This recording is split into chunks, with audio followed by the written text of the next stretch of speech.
Hello. Today I would like to talk about compassion. Um, I have been listening to our business leaders a lot lately since I started my journey as a nurse entrepreneur. And I stumbled on this video called Compassionate Leadership by Jeff Winner. And at first I thought, okay, what is he talking about? Is he just imitating Satya Nadella? Because Satya said that empathy is the key to innovation because your ability to put yourself in someone else's shoes um, helps you anticipate their need. So, so that's why I thought maybe he's just imitating him.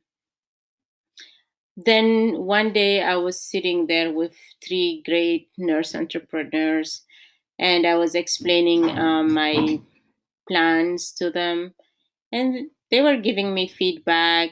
And then at some point I thought, okay, this is what he's talking about. He's talking about allowing for other people's perspective. So because they were giving me feedback about how they view my project, their take on it from their perspective. But I had my own uh, perspective on it. So even though I was valuing all the information, the input they were giving me, I still was holding on to the primary idea behind the project because I mean that's something that any entrepreneur understands is you really have to strongly believe in what you are doing for you to keep taking risk and keep going every day. So that's where I said, okay, this is really he's actually making sense. It's not just him imitating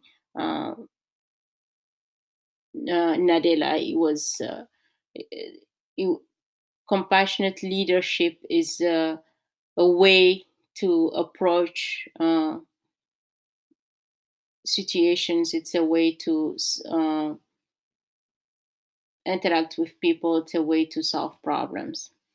So I kept so that thought stayed with me, and it keeps coming in my head all the time. And then I realized that okay, this is how you can solve problems because I thought about the case, my interactions with my patients.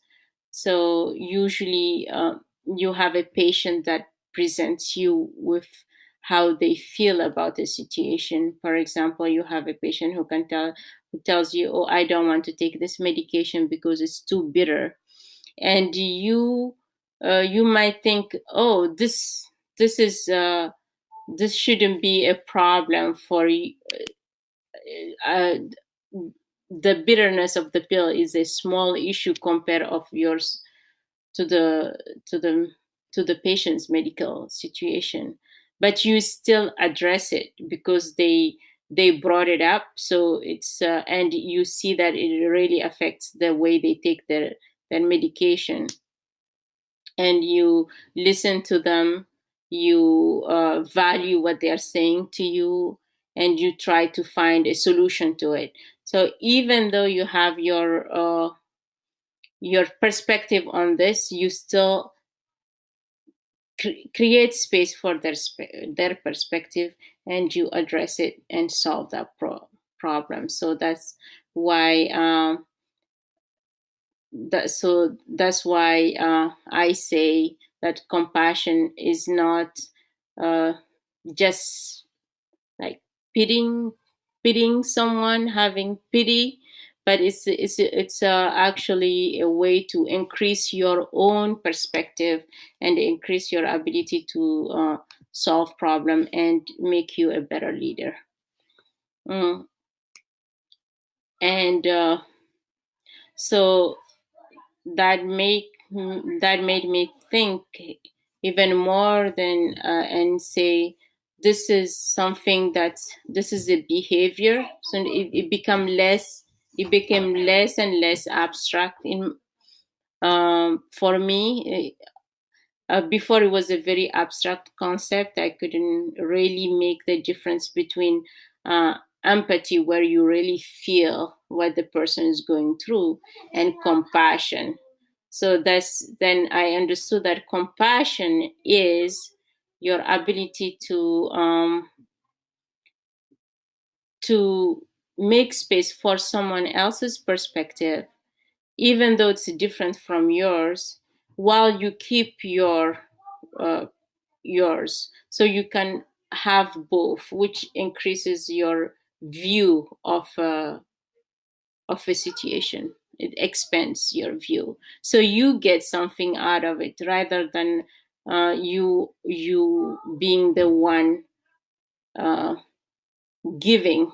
By being compassionate, actually by being compassionate, you improve yourself, because you increase your perspective, and you increase your ability to solve problem. You increase your ability to even identify problems in the first place. um, and by holding on to other people's perspective, you can even maybe start picking up on other things. Let's go back to that pill. Maybe you might discover that there are other. You might notice that a lot of patients are not taking that medication because of the taste of it. So then you have a more systemic problem that might need to be addressed. So and the good thing about thing about compassion is it's a behavior that can be learned. So I think I divided it in 4 steps, which the first one is listening to the person. And after you listen, you acknowledge the the person's feeling, and then you value that feeling. So you don't just acknowledge and move on. You value it, which means that you keep it with you, and then that allows you to address it there or maybe later. So uh, I think I'm sorry, Jeff Winner, for thinking that you were just imitating uh, Satya Nadella, whereas you are actually giving people a tool to be better leaders.